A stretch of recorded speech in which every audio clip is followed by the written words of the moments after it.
I, Lucy Mabel Savage, take thee, Hugo Cavendish Smythe, to be my lawful wedded husband. My little girl. Going out in the world over there, all on her own. Till death do us part. I got married today. Congratulations.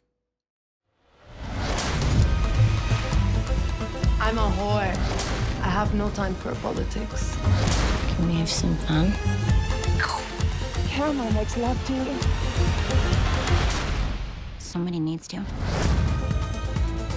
What if I'm the monster? Marriage is an institution that must be upheld.